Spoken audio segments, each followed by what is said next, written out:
স্বাধীন পুরুষ নারীকে দাস হিসেবে ক্রয় বিক্রয় করা জায়েজ আছে কিনা?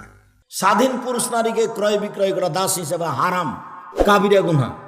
একবারে বড় পাপের মধ্যে এটা একটা, যে দাস দাসীকে স্বাধীন পুরুষ নারীকে দাস দাসী হিসেবে বিক্রি করে দেওয়া।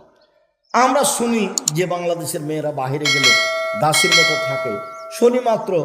যারা মনে করে তারা নাজায়েজ হারাম কাজ করে, যারা বলে তারাও নাজায়েজ হারাম কথা বলে। চলো, মনের জেনা কি কি? মনের জেনা তো রাসূল সাল্লাল্লাহু আলাইহি ওয়াসাল্লাম এভাবে বললেন আইনানা তাজনা ওয়া জেনা হুমুন নাজর। দুই চোখের জেনা হচ্ছে চোখ দিয়ে দেখা, অলজনানের জেনা হল ইস্তেমা। দুই কানের জেনা হচ্ছে কান দিয়ে শোনা, অলিয়াদ জেনা হাল বাদশ। হাতের জেনা হচ্ছে হা দিয়ে ধরা, আর রিজিল জেনা হাল মাসি। পায়ের জেনা হচ্ছে এই পথে চলা। জেনাল কালব তাতামান্না তাস্তাহি। মনের জেনা, অন্তরের জেনা হচ্ছে পরিকল্পনা করা, ভাবা।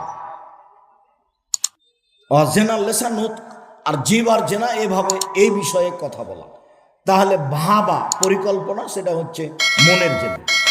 পরের প্রশ্ন, আমি একটি দোকানে কাজ করি, কিন্তু দোকানের মালিক পুরো দোকান সুদের টাকায় ইনভেস্ট করেছে। এমতো অবস্থায় চাকরি করার বিধান কি?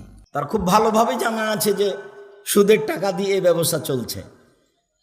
আর তাকওয়া আলাল ফক আল ফত, একটা হাদিসে আছে মোমেনদের জন্য এটা মানায় না। তো যারা সত্যিকারী হালাল রুজি উপার্জন করতে চায় তাদের জন্য এরকম জায়গাতে চাকরি না করাই উত্তম, না করাই ভালো। তাতে পাপের সহযোগিতা করা হয়। যদিও এদেশের প্রায় কাজই সুদের সাথে জড়িত, রাস্তাঘাট সুদের সাথে জড়িত, ব্যবসা বাণিজ্য